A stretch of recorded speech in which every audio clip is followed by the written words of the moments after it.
we caught up with two-time gold medalist Apolo Ohno, who told us what that moment felt like for him and why these Winter Games are like nothing else. Do you have the Olympic spirit? Does it happen right when you get here, or do you have to kind of go to the events and start feeling it?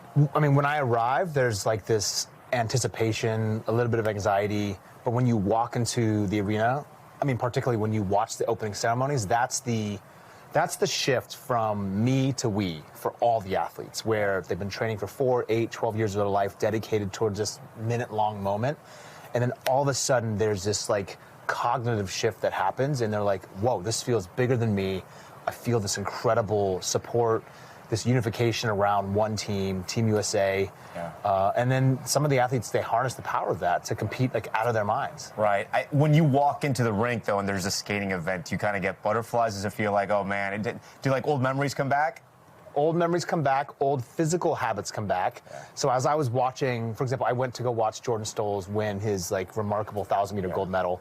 And as I'm watching him, right, when they call the skaters to the start line, they say, go to the start. They hush, they quiet the crowd. It gets really, really quiet. And then you take a deep breath and you exhale, and then you go ready, and you get in a position. And there's like a 2-second, 3-second delay until they fire the gun. And as he fires the gun, as I'm watching him skate, my body like jolts. And so it's like deeply ingrained in my DNA. I am like a diehard spectator of the long track speed skating and short track speed skating, of all sports, really, of all Olympic sports. But when I watch the skating parts, particularly, my body feels like my heart rate is elevated. My energy is like through the roof. I'm like charged. I'm totally activated when I watch these games. You're getting me pumped, man. You're getting me pumped for the Olympics. I like this. So you should be like the hype man for Team USA. I'm the this hype is man. good. I bring the intensity. You have an appreciation for the Olympics to this day, which is so beautiful. Yeah. You got to win a couple gold medals. What is it like to kind of stand on that podium and to hear the national anthem? I think it's the entire ball of yarn of emotions that like they start to unravel. For me, it was about the relationship I have with my father, all of the team. I think the one thing the American public maybe doesn't think of intentionally is that when they see the athlete, they think it's all about that one person. It's really the parents that have dedicated their heart and soul into their son, their daughter to have this moment. It's the team, the coaches, the family members, the loved ones, and the fans that all have some form of contribution. And then there's, I think, at the back end, there's this like question of, when I wake up tomorrow, am I going to be like a better or a new version of myself? And the funny thing is, I slept with my medal the first time that I won. Yeah. It was right next to my bed. I was like a little kid, almost like a tooth fairy. Hopefully, tooth fairy wouldn't take away my medal. And I slept next to it, and I woke up, and what was funny was I was like the same dude. I was just the same guy. Yeah. So what I realized was the medal was such a big representation of this like achievement, but it was really the 4-8-year journey to get to that moment. So when people receive that medal on the podium, and you hear people singing the national anthem, the games is that special moment in time where we unify, we cheer for one single team, and we genuinely want these people to go out there and be the most pure, authentic versions of themselves. Do you even hear the music, or are you kind of just replaying the story of your life in your head? And I know for you, thinking about your dad and maybe early mornings, late at night on the ice. Is that what's happening? The one story that I remember in my first Olympic gold medal was in Salt Lake City in 2002.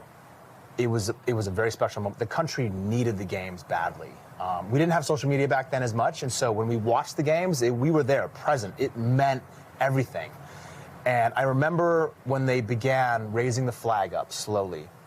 Again, this was the Delta Center in Salt Lake City. People had been handing out these little soul patches. It was absurd. It was completely crazy. I had this like crazy thing on my chin. And I remember feeling and remembering this moment of when my career began. I don't tell this story very often. And when I was about 13 years old, my dad really wanted me to make the inline skating team, but he didn't have the money and the time to take me to the after-school practices. And so he did what he thought was right, and he used to wake me up at 3:30 in the morning. And I still remember the glow of this digital analog alarm clock that was there next to my bed. And it would go 3:29, 3:30 a.m., and I would hear his footsteps coming towards my door. He'd open the door and say, "It's time, are you ready?" He would get me out of bed. He would drive our beat-up old car through those misty Seattle morning rain, and we would go to these empty school and church parking lots.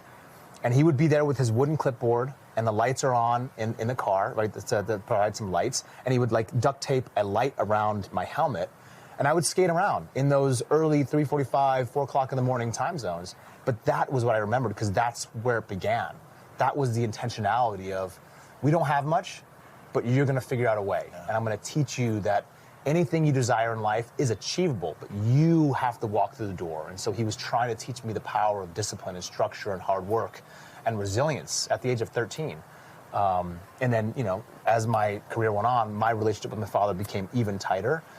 Best friend, coach, mentor, father, teacher, all those things. So that's that hit you when the flag was coming up, you're saying? It was the first memory that somehow like was like crystallized. Beautiful. After all those years. And then obviously you look around and you're just like, oh my God, I don't know anybody here in this audience, but I feel like they're a part of me. And I feel like that energy, especially during a home games, is just, it's electrifying. It's this unique moment where you can't measure it. There's no science. There's like an energy that's there, and it gives you like that sixth gear. I used to think, this is hilarious. I used to think, maybe this is true, because I was American, because I was who I was, that we had a sixth gear, baby, that I just wanted it more than anybody else.